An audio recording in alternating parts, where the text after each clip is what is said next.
Advent, Week 2, Friday. A reading from the treatise of Saint Irenaeus against the heresies on Eve and Mary. The Lord came in a visible way into His own domain. His own creation sustained Him, that creation which He Himself sustains. By His obedience shown on one tree, He retraced the disobedience which had been shown through another. The harmful seduction of Eve, a virgin shortly to be married, was remedied by the saving truth which the angel announced to Mary, who was also a betrothed virgin.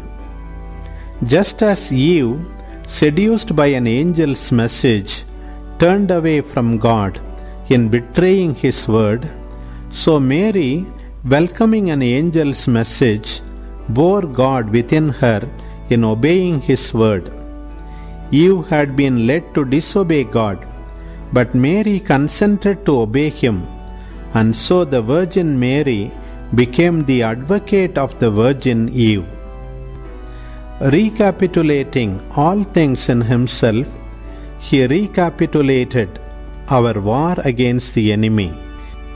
He challenged and defeated the one who at the beginning in Adam had made us captive.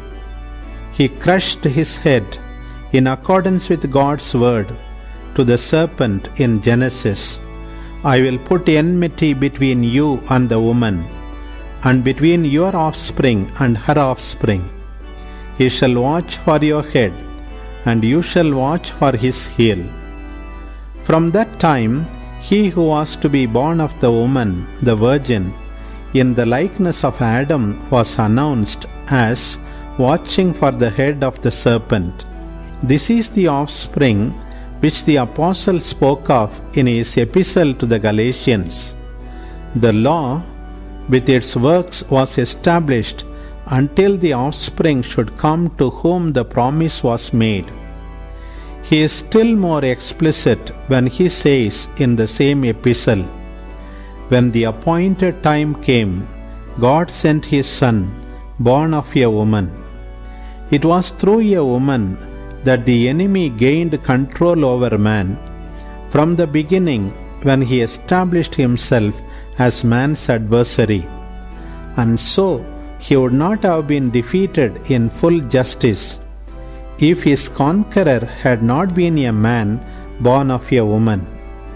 That is why the Lord declares Himself Son of Man, restoring in Himself that first man from whom derived the race born of woman.